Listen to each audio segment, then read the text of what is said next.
Good afternoon. Welcome back to Marine Ecosystem Action News on Channel 154A, your leading news station on organisms and their environment. That's right, folks. This year's top ecosystem news stories right on your screens. Thanks for joining us. Now let's get started with the news. And of course, we are your hosts. I'm Devin Barone. I'm Bailey Martin. And I'm Zoe Alexander. Now here's Bailey with our first story.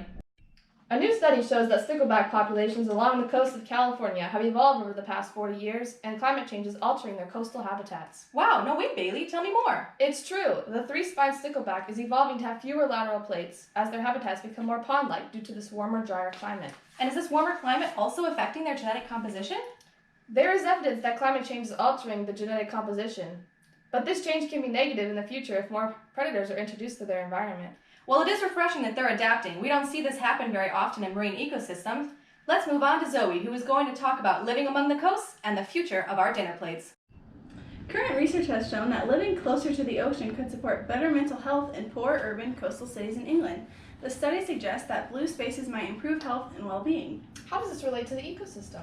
Blue health research is vital to convincing the government to protect coasts, which encourages the use of coastal spaces without damaging the already fragile environments. What about ocean warming and its impact on food for coastal cities? We know that warm water species are increasing and cold water species are on the decline, which disrupts our fisheries and the ocean's food chains. Are these patterns found all over the globe? Regions with stable temperatures like the Gulf of Mexico show little changes, but warming areas like the North Atlantic are experiencing dramatic shifts.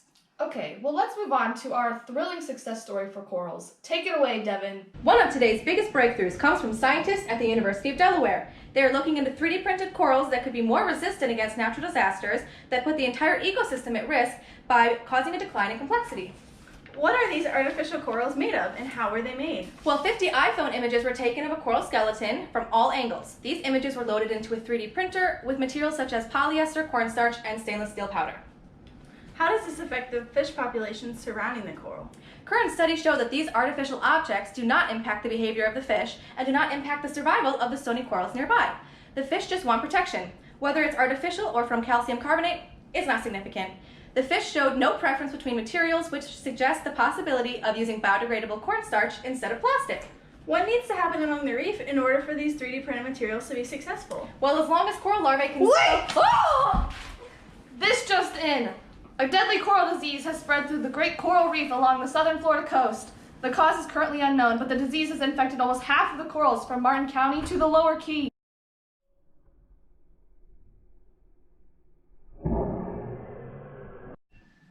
In other news, the war between plastic and fish continues.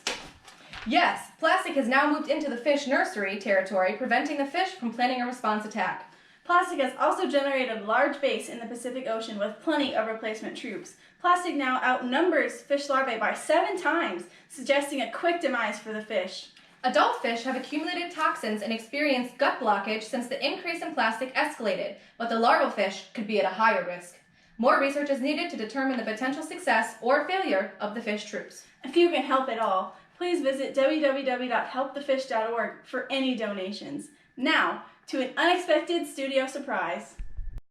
Our final story leads us to the island of New Caledonia off the east coast of Australia. A group of 7 women between the ages of 60 and 70 have committed their time to helping the University of New Caledonia with sea snake research. How did they help the university? The self-proclaimed fantastic grandmothers are amateur snorkeling photographers and have identified more than 200 individual snakes. What kind of information did they find? Many of these snakes are lethally toxic, but no bites have been recorded at the study site. There has been an immense transition in the understanding of marine ecology with the grandmothers' contributions. Well, lucky for us at Channel 154A, we have one of the grannies here in the studio today. Loretta? Oh, hello. I forgot I was in the news studio today. My apologies. I took a little nap. Am I here to talk about my work with the university? Yes, what's one piece of information you'd like to share with our viewers? Well, I would like to say that locals are very important in ecosystem-based management, and we help really drive governmental action and change. And we have a lot of information from living here our entire lives. Well, it's nice to see the older generation getting involved. As you can see, it's so important that we start taking action now to right these wrongs we've caused. And now, back to our hosts.